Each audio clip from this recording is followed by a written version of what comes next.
Bonjour, nous sommes le dimanche 10 février 2019 et aujourd'hui je vais vous parler d'une affaire qui en fait a éclaté avant-hier. J'ai hésité à vous en parler hier, j'ai voulu lire davantage ce qu'on en disait tout autour et en particulier un document produit par monsieur Jeff Bezos, le patron de la compagnie Amazon et également d'une autre compagnie qui s'appelle Blue Origin dont je vous parlerai également.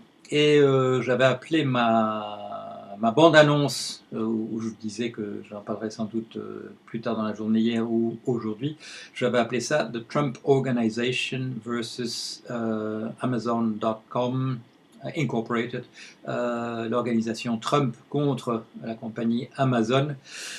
Et pour ma vidéo, je vais inverser le titre. Je vais appeler ça Amazon.com, Amazon.com Incorporated contre Trump Organization. Et vous allez voir pourquoi. C'est quoi l'affaire? L'affaire, c'est une déclaration faite par M. Jeff Bezos, le patron de Amazon et de Blue Origin, expliquant une tentative de le faire taire venant de la compagnie AMI, American Media Incorporated, dont le fleuron est le National Enquirer, une publication spécialisée dans les cancans, dans la nouvelle sensationnelle, qui vous explique que les extraterrestres vivent parmi nous, que Madame Clinton est mourante, et en fait est morte déjà plusieurs fois, et ainsi de suite.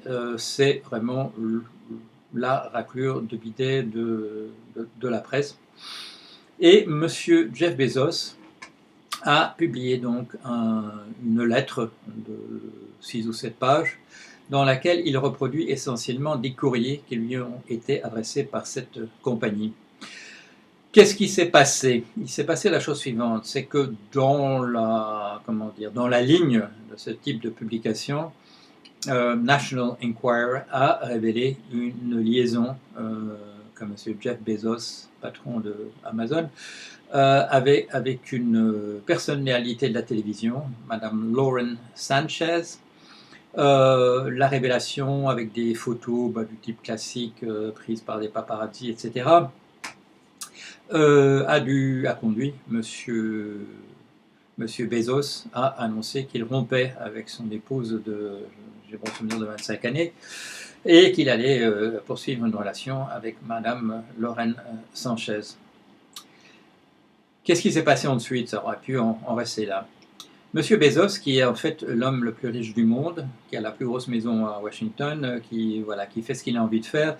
Adolescent, il avait envie de envoyer des fusées, et donc dès qu'il avait eu un peu d'argent, il a créé sa compagnie Amazon en 1994. En l'an 2000, 6 ans plus tard, il lance une compagnie qui fait faire des fusées, qui sont des fusées suborbitales maintenant, mais qui visent à aller de plus en plus haut, et il les appelle de manière, je dirais, sympathique. La première, il l'appelle New Shepard, et la seconde, il l'appelle New Glenn. Et bien entendu, Monsieur Shepard, si vous vous en souvenez, ou si vous connaissez les livres d'histoire, Monsieur Shepard, c'est le premier qui a fait un bond véritablement dans la stratosphère dans une fusée, et Monsieur Glenn, si je m'en souviens, c'était le second. Alors, l'affaire aurait pu en rester là. Mais donc ce monsieur, qui dispose de moyens considérables, il a mis une firme, c'est pas vraiment une firme de détective, c'est un certain monsieur Gary de Becker. Monsieur Gary de Becker, c'est quelqu'un qui s'est fait comme spécialité de contrer les tentatives qui sont faites de ternir votre réputation ou de vous mettre en danger d'une manière ou d'une autre. Il a écrit en particulier, ce monsieur Gary de Becker, je parle d'abord de lui, un livre qui dit, j'oublie le titre, mais ça dit essentiellement « La peur est une bonne chose ». La peur est une bonne chose, et dans ce livre, il explique que quand vous avez peur, c'est qu'il y a un danger, et qu'il ne faut pas ignorer ça, il faut agir tout de suite. Et il donne des recettes. Si quelqu'un vous dit ceci, pensez bien que peut-être c'est un peu intéressé, qu'il essaie peut-être de vous manipuler comme ça, etc. Ça a été bien entendu un best-seller, et non seulement ça a été un best-seller, mais c'est un livre qui redevient un best-seller de temps à autre. C'est toujours d'actualité. Madame Oprah Winfrey en a fait une grande publicité dans son émission. Et donc ce monsieur Gary Becker, c'est quelqu'un à qui on peut faire appel s'il y a une tentative de chantage, une tentative de détruire votre réputation, etc. Et donc M. Bezos, il a immédiatement mis M. Gary de Becker sur cette affaire, avec une petite phrase tout à fait anodine mais sympathique, en lui disant qu'il pourrait disposer de moyens, pourquoi pas illimités. Voilà. Donc il a mis ce monsieur sur l'affaire. Et la compagnie AMI a très très mal pris le fait qu'on ait mis M. Gary de Becker là-dessus. On ne sait pas du tout encore ce que M. Gary de Becker a trouvé, mais on sait que ça fait très peur à la compagnie American Media Incorporated. Elle a réagi d'une manière extrêmement imprudente, qui trahit la panique, en menaçant M. Bezos à partir de là de publier d'autres photos beaucoup plus compromettantes que celles qu'on a vues, le montrant et la dame, Madame Sanchez, et lui dans des positions plutôt intimes, lui pas tout à fait couvert de vêtements, et ainsi de suite, et ainsi de suite. Et la lettre, le mail qui a été envoyé et que M. Bezos reproduit, dit bien nous allons publier ces choses, soit maintenant, soit à un moment qui nous conviendra, si vous laissez entendre que la publication des premiers documents que nous avons faits est politiquement motivée. Pourquoi est-ce que cette compagnie réagit comme ça, de manière imprudente? Parce que, bien entendu, elle envoie un mail que M. Bezos peut reproduire. Si elle l'a fait, c'est parce qu'en général, on ne reproduit pas. Il faut des gens comme M. Bezos et des gens beaucoup moins riches, mais qui sont aussi effrontés et aussi insolents que lui. C'est-à-dire, vous savez bien, dès qu'on m'envoie, un avocat m'envoie un papier, la première chose que je fais, je vous la montre en disant, chers amis, qu'est-ce que vous en pensez? Et en général, l'affaire se termine bien pour moi. M. Bezos a compris ça aussi. Il a mis tous ses courriers, il les a publiés. Et il a fait comprendre à la compagnie AMI qu'il ne fallait pas continuer comme ça. D'autant que cette compagnie AMI, qui a réagi à mon avis dans la panique, sinon elle ne l'aurait pas fait comme ça, est une compagnie qui a en ce moment, vous le savez sans doute, a un accord avec le ministère de la Justice américain de ne pas enfreindre la loi pendant 3 ans. Pourquoi? Parce qu'elle s'est fait coincer d'avoir pratiqué une politique d'achat du silence, en particulier avec de jeunes dames, une dont le nom de scène est Stormy Daniels, et l'autre s'appelle Karen McDougal. Monsieur Trump a enfreint la loi sur le financement des campagnes électorales en payant pour cette chose, pour cette pratique. Et pour le moment, c'est essentiellement son avocat, M. Michael Cohen, qui paye les pots cassés parce qu'il a été coincé, pas spécialement là-dessus, mais sur des tas de trucs où il n'a pas payé ses impôts et ainsi de suite, et va commencer une peine de prison de 3 ans. Tout ça, bien entendu, n'a rien à voir directement avec la Russie, mais voilà, ce sont les autres affaires douteuses de M. Trump et de son avocat. La compagnie AMI, National Enquirer, ne devrait pas du tout faire des choses qui ressemblent à du chantage, vu qu'il y a une épée de Damoclès qui lui pend sur la tête. Alors, beaucoup de discussions d'avocats et de juristes. Est-ce que c'est véritablement du chantage? Est-ce que c'est véritablement de l'extorsion, qui est une catégorie aussi dans la loi américaine? Que de dire à quelqu'un qu'on va publier des photos si vous ne faites pas ceci ou cela, ou si dans ce cas-ci, si vous ne jurez pas de vous abstenir de dire qu'il y a des implications politique dans cette affaire. Pourquoi? Parce que quand il est question de chantage ou d'extorsion, il y a des sommes d'argent qui sont demandées. Or ici, des sommes d'argent ne sont pas demandées. Alors, quel est le fin mot de l'histoire? Dans le petit rapport de M. Becker, il dit deux choses. Il dit « Je suis propriétaire d'un journal qui s'appelle le Washington Post et c'est un journal qui irrite certaines personnes. C'est un complexifier. C'est quelque chose qui me complique un peu la vie, parce qu'il y a des gens qui supposeront que si le Washington Post s'intéresse à telle ou telle affaire, c'est parce que j'aurais donné des ordres dans cette direction. » Alors, la direction, les rédacteurs du Washington Post, depuis des années, répètent, quand on veut les entendre, qu'il n'y a jamais eu la moindre parole échangée entre M. Bezos et eux sur un sujet quelconque. Donc, c'est un monsieur qui garde ses distances. Et il peut se le permettre, c'est l'homme le plus riche du monde, c'est quelqu'un qui a mené sa carrière tambour battant. Petite différence, bien entendu, avec M. Trump, à la connaissance du public, il a toujours fait ses affaires tout à fait entièrement honnêtement. Il a commencé par distribuer des livres du fond de son garage en 1994 et il a fait ça de manière tout à fait systématique. Monsieur Trump n'aime pas du tout ce que dit le Washington Post et par ricochet, il n'aime pas du tout Monsieur Bezos. Il a déjà fait, Monsieur Trump, il a déjà fait une chose dont tout le monde dit qu'en temps normal, s'il était un président ordinaire, ce serait déjà une cause suffisante pour un impeachment, pour un empêchement, comme on dit en français, c'est-à-dire une procédure de destitution d'un président des États-Unis. Qu'est-ce qu'a fait M. Trump?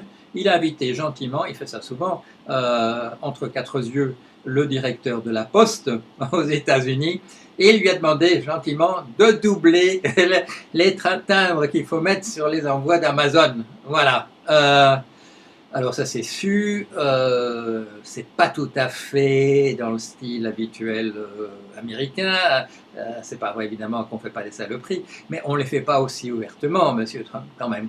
Alors, nous avons d'un côté, nous avons un homme d'affaires américain, M. Bezos, l'homme le plus riche du monde, dont les affaires sont entièrement transparentes. On peut ne pas aimer ce qu'il fait, et on peut ne pas aimer le fait qu'il ait remplacé la plupart de ses employés par des robots, mais il en reste quand même 600 000.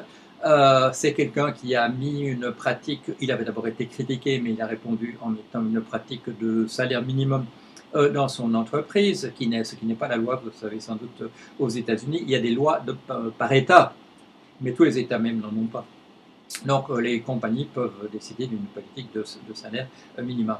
D'un côté, nous avons donc ce monsieur Bezos, qui, voilà, ça c'est le rêve américain, c'est le pionnier, c'est le bonhomme qui a une idée, qui commence dans son garage avec 6 sous 3 centimes, et arrive à devenir l'homme le plus riche du monde. Et on a de l'autre côté un monsieur qui prétend qu'il est un self-made man, qu'il a fait sa fortune tout seul. En fait, il a reçu des millions déjà au berceau, des millions de son père, millions essentiellement collectés, d'après ce que nous avons compris, récoltés en trichant sur les impôts. Il y a peut-être aussi de l'argent sale, là, il n'y a pas de preuve. Enfin, parlons uniquement du fait d'avoir triché sur les impôts, d'avoir fait un montage extraordinaire où il crée le père de Trump, il crée deux compagnies et ces deux compagnies s'achètent des choses en les surfacturant. Voilà. Et alors on gagne beaucoup d'argent en faisant ça, bien entendu. Donc, d'un côté, on a un monsieur Bezos, de l'autre on a un monsieur Trump. On saura sans doute à quel point s'il a récupéré après la banqueroute de deux de ses casinos à Atlantic City dans le New Jersey, que tout à coup il a plein d'argent liquide qui lui permettent de repartir. On découvrira un jour d'où ça vient. C'est un monsieur, dans le livre de monsieur Comey, le patron du FBI, James Comey, qui a été viré par M. Trump. M. Comey explique à longueur de chapitre les ressemblances ou non entre la manière dont M. Trump l'a traité et traite les autres et les habitudes des grands parrains de la mafia. Quand je dis ressemble ou non, bien entendu, vous suivez mon regard. Récemment, il a été question à propos de M. Manafort, si je me souviens, du film The Godfather, parce que des pratiques du même type sont utilisées. Non, excusez-moi, c'est pas à propos de Manafort, c'est à propos de comment s'appelle-t-il? Ah, ça me revient pas. Bon, enfin bon, je passe et Stone, Roger Stone, qui a été arrêté récemment. On a parlé de voilà, avec son acolyte, il faisait des allusions à des stratégies qu'on voyait dans le film Godfather 2, le parrain numéro 2, la manière dont la mafia se sort parfois de ses difficultés en faisant semblant de coopérer et puis devant le tribunal au moment de la déposition en disant non, c'est parce que j'étais menacé que voilà, c'est sous under pressure, c'est parce qu'on me mettait la pression que j'ai dit ces choses-là. Alors, qu'est-ce qui va apparaître? On ne sait pas. Monsieur Bezos fait allusion à deux personnes à deux instances dont sur lesquelles le Washington fait des enquêtes assez poussées, M. Trump d'une part, mais aussi l'Arabie Saoudite à propos du fait que M. Khashoggi qui a été assassiné au consulat d'Arabie Saoudite à Istanbul, était un chroniqueur du Washington Post. Et donc il y a une enquête qui est faite et qui continue. Donc, s'il y a eu initiative d'ordre politique au départ dans le fait de faire un reportage, de casser le mariage de M. Bezos, ça pourrait venir du côté de M. Trump, ça pourrait venir du côté de l'Arabie Saoudite, mais on nous parle aussi d'un certain Michael Sanchez. Michael Sanchez, c'est le frère de Lauren Sanchez, qui est donc la nouvelle compagne de M. Bezos. Et, quelle coïncidence, M. Michael Sanchez est un grand ami de Roger Stone. Ah là là là. Donc, le beau-frère de M. Bezos est un Trumpophile militant. Alors là, il y a peut-être aussi une source possible pour des informations qui ont circulé. Mais M.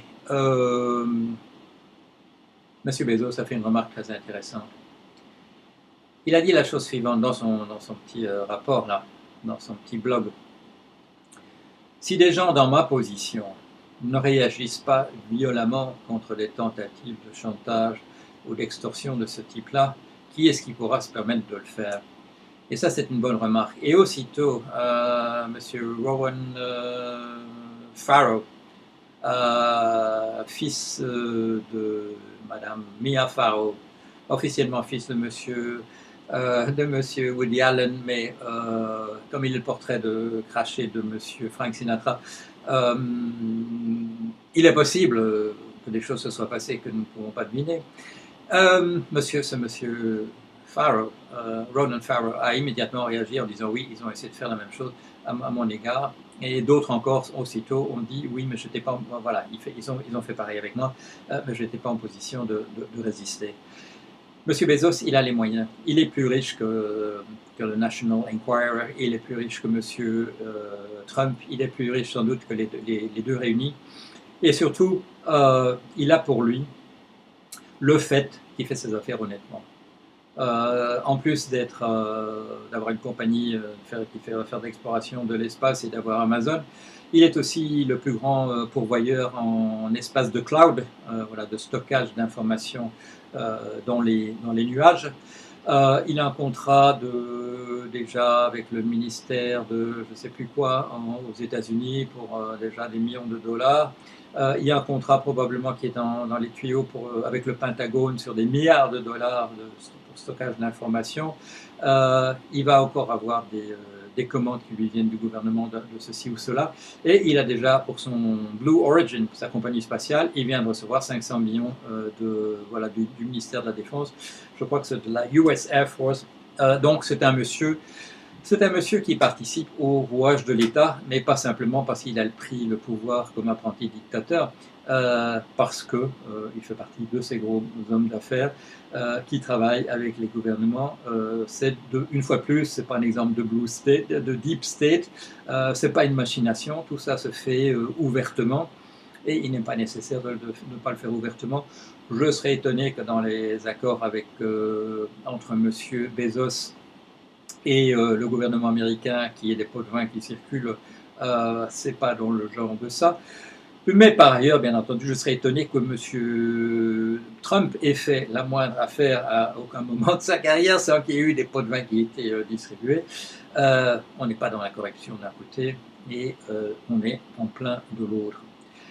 Alors, qu'est-ce que l'erreur, si c'est M. Trump qui a donné son feu vert ou qui a encouragé à ce qu'on trouve des choses compromettantes sur M. Bezos, si c'est une initiative purement simplement de la compagnie AMI, c'est une erreur profonde parce qu'ils sont sous surveillance pour 3 ans et ils n'auraient jamais dû le faire. Et on a l'impression que c'est dans la panique qu'ils ont réagi. S'il est possible que les conversations en fait, de M. Bezos aient été interceptées par un service secret étranger, lui fait, dans son allusion, suggère que il y a un pays en particulier qui est hérité, tout spécialement en ce moment par l'enquête que le journal fait sur la disparition de M. Khashoggi dans l'ambassade d'Arabie Saoudite à Istanbul. On en saura sans doute plus, mais ce qu'on retient, c'est que M. Bezos, il s'était tenu à l'écart de tout. Il avait un jour répondu de manière un peu sarcastique à M. Trump. Il lui avait promis, comme M. Trump le critiquait, il lui avait dit réserver une place dans une de ses fusées et sous le hashtag envoyer donc Trump dans l'espace. Bon, c'était amusant. Quand Trump a fait récemment immédiatement un tweet, dès que la nouvelle est apparue que le mariage de M. Bezos était brisé, immédiatement Trump a fait un de ses tweets en l'appelant Bozo. Bozo, ça veut dire crétin au lieu de Bezos, en disant bien fait pour ta pomme, et regarde ce que peut faire la concurrence dans ton métier de l'information. Alors tout le monde rigole parce que la suggestion que la compagnie a émise, National Enquirer, dans le business de l'information, qu'elle serait dans le même secteur que le Washington Post, c'est quand même assez amusant. Mais donc, M. Bezos a ignoré les provocations de M. Trump jusqu'ici, et maintenant c'est terminé. Et je vais faire allusion à ça dans ma bande d'annonces en disant... Est-ce qu'on va voir que ce sera peut-être pas le FBI, que ce sera peut-être pas la CIA, que ce sera peut-être pas la NSA, l'agence de surveillance qui écoute en ce moment ce que nous disons, vous et moi, qui a été dénoncé par M. Snowden pour le faire. C'est peut-être pas eux, c'est peut-être pas M. Mueller, dans le cadre du ministère de la Justice, qui finira par avoir la peau de M. Trump. Dans le monde où nous vivons, je vais vous apprendre quelque chose, là c'est un scoop de ma part, le fait d'avoir beaucoup d'argent, ça a une importance. Ce n'est pas décisif, puisqu'on peut se battre contre ses ennemis avec les mêmes méthodes que M. Bezos, mais une petite allusion à ma propre pratique, mais ça aide. M. Bezos, comme il l'a dit, il peut mettre des moyens illimités, un certain nombre de milliards, pour trouver le fin mot dans cette affaire. Et apparemment, là, le fait que son mariage se soit terminé d'une manière qui n'est pas celle qu'il avait choisie, il est probable qu'il allait utiliser une méthode ou une autre, mais il n'était pas pressé, ça l'a irrité. Un monsieur très calme, très posé, tout le monde dit que c'était quelqu'un qui réfléchit à 2 fois, qui écoute posément, c'est quelqu'un qui écoute dans les discussions, vous entendez, monsieur Trump, qui écoute ce qu'on lui dit, et qui agit de manière rationnelle. Avoir provoqué M. Trump, c'est peut-être la chose que M. Trump n'aurait pas dû faire. Il peut faire ce qu'il veut dans la manière dont il parle à l'un ou l'autre, à Mme Pelosi, au président Kim Jong-un de la Corée du Nord. Il peut taper sur l'épaule de M. Poutine. Il peut dire que la CIA, la FBI, la NSA, c'est de la merde et qu'il ne comprend pas comment il peut avoir de tels nullards à son service. Mais là, c'est peut-être la goutte qui va faire déborder le vase. Alors, on va voir, on va voir, mais il n'est pas impossible que de nombreux lièvres soient maintenant soulevés par le fait que M. Bezos a mis les pieds dans le plat, qu'il a fait ce qu'il faut faire quand on est menacé comme ça, c'est d'alerter tout le monde. D'alerter tout le monde. Vous le savez, dès qu'on m'ennuie un petit peu, je vous montre le dossier. Dès que je reçois une lettre d'avocat, je la scanne et je la mets sur le blog de Paul Jorion. Et ça marche très très bien. Avis à tout le monde, même si vous pensez que vous êtes en position de faiblesse, achetez le livre de Monsieur Gary de Becker. C'est un bon livre, ça doit exister en français. Si ce n'est pas en français, je suggère aux éditeurs français de le publier. Comment se défendre quand on vous attaque de manière vicieuse par un moyen ou un autre. La peur est bonne conseillère, mais à partir de la peur, agissez rationnellement. À partir de là, il ne faut pas se laisser faire. Comme a dit M. Bezos, si moi je ne me défends pas, qui est-ce qui a les moyens de le faire? Voilà, affaire à suivre. Voilà, dans notre grand feuilleton. Je viens d'inaugurer le 3e tome de les aventures des tribulations de Monsieur Trump. Je n'ai pas encore un titre pour le 3e tome, mais tout ça est en préparation. Et si vous n'avez pas suivi ce qui s'est passé tout au début, ça va venir, c'est pour bientôt. Allez,